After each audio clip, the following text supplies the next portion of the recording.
Okay, let's talk about the Ayta Mag-Indi language, okay?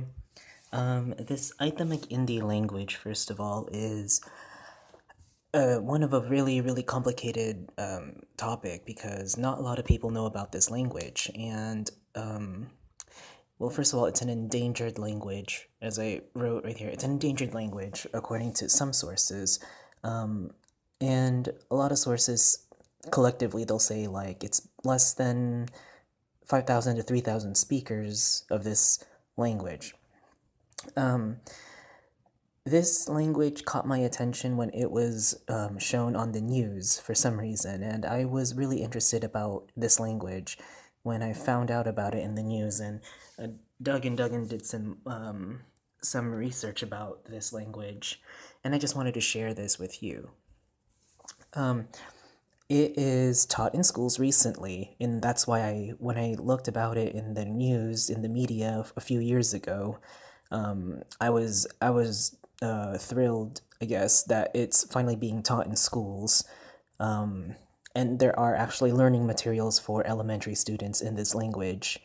However, this language is it's not covered under the Department of Education's mother tongue based multilingual education program.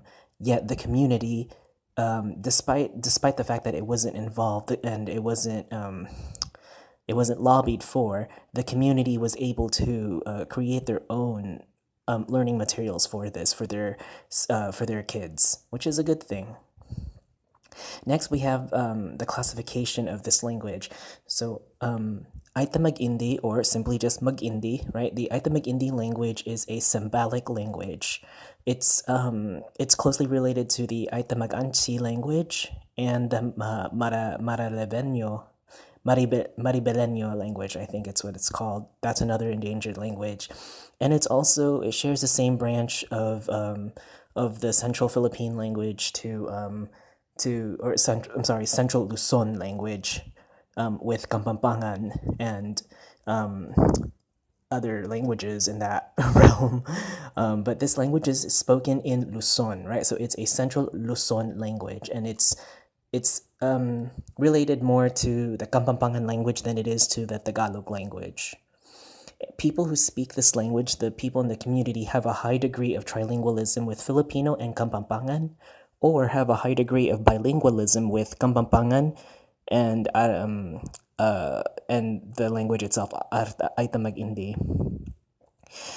As far as the community goes for the speakers, the speakers are mostly negritos who speak this language.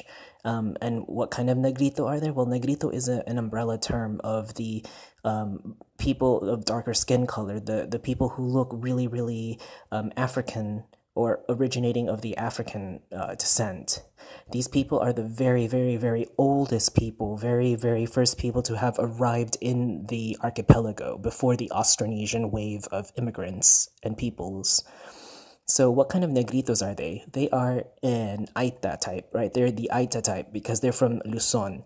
In the Philippines, we have other types of negritos too. It's not just the Ayta. We have the Ati in the Visayas region, and the I think in the south we have like the Monobos, and there's so many types. But our negritos in this video that we're focusing are just the Aitas itself. And even within the Aitas, among the Aitas, you have various kinds of Aitas that speak different languages.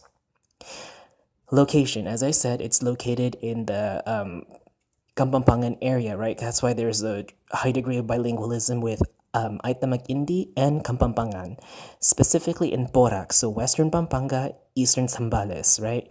Eastern Zambales, and these people are in that area that they can understand Kapampangan well and Filipino well, I guess. Lastly, is the sad part is that they are often marginalized and discriminated by their skin color.